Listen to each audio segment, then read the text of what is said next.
Part 3, this should be third and final round here for limits.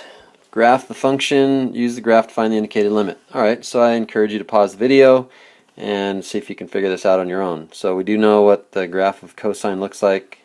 It's like that. Okay, and then what in the world are these intercepts? Well, we know that 0 is there, we know that 2 pi is there.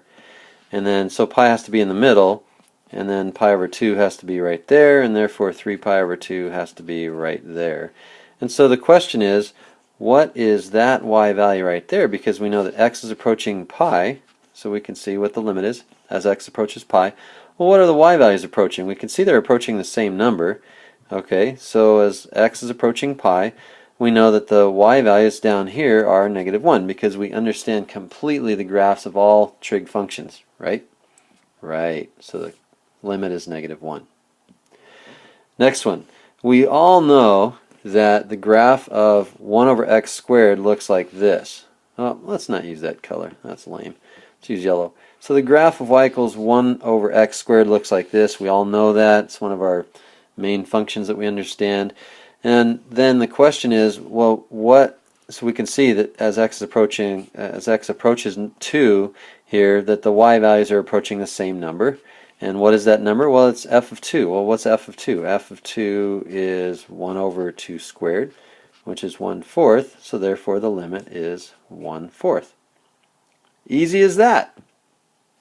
Alright, now this one here, okay, so the same thing, graph the function. Alright, so we all know that y equals ln of x looks like that. It has an x-intercept of 1, and so when x is approaching 1, we know that y is approaching what? Well, we know that f of 1 is 0, and so there's nothing fancy going on right here. As x is approaching 1 from both sides, the y values are approaching 0. So, therefore, the limit is 0. Well, this is going pretty quickly. Okay, finally we get to these tables, and so you should get your calculator out, and I'll give you a couple problems to do on your own.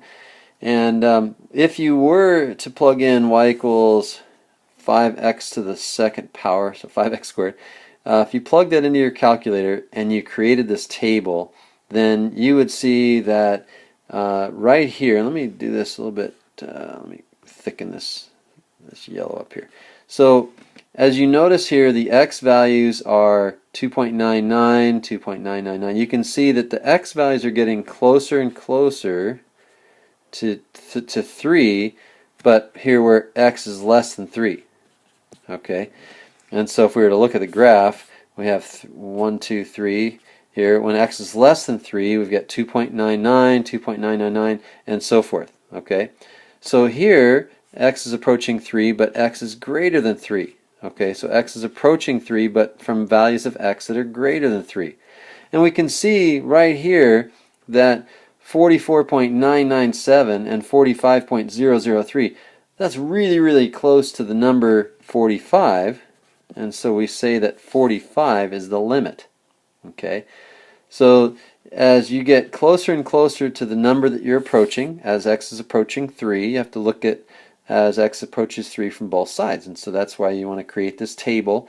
And then when you see the table, you can see as long as these numbers right here are really close, then you're okay. And for most of the functions that you're going to plug into your calculator, you're going to see numbers that are really close. And so let's look at the next example. Okay, so one thing you should be able to do, though, after looking at that first example of finding limits using a table, is you should be able to create a limit question based on the entire table. So I'm going to challenge you a little bit here and ask you to come up with a limit question that's based on the data that you see. So for table 2, we're only going to look at table 2, and then I'll give you a second chance for table 3. Okay, so for table number 2, we have, you should pause the video and see if you can come up with a limit question. In other words, I'm asking you to do this, to come up with limit as x approaches something of whatever the function is, and then what the limit is. Okay, so I'm asking you to plug in, let me do this in white, 1, 2, 3 pieces of information into this format. So think of this as a template, and again, pause the video, see if you can figure out what goes in these spots. Excuse me. So the first thing that would go into the spot down, so the function itself, I should say, function itself is x squared minus 4 over x minus 2. Okay, because that's what it says, y1 is equal to that. Then you should be able to realize that here, using these numbers that you see right here, x is approaching one particular value. Oops. So we're going to use these guys right here. So x is approaching what number? Okay, well that number is 2. X is approaching 2. Because you can see x is approaching 2 from values that are less than 2, and here x is approaching 2 from values that are greater than 2. And then the last part of this is, what in the world is the limit? Well, the limit is, it's kind of like, what number is right in between these guys here? And the number is, you can see 3.9999, and if you rounded both of these, you would see that the limit is 4. Okay? And so that's what I was asking you to do. The limit is 4. All right, see if you can do the other one.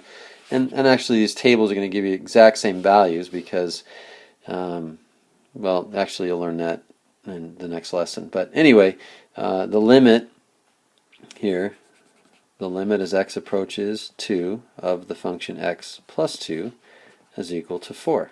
Okay, and so we see that's how we do tables. And I'm going to ask you to do, let me see, let's do problem number, which problem? I'm going to pause this for a second.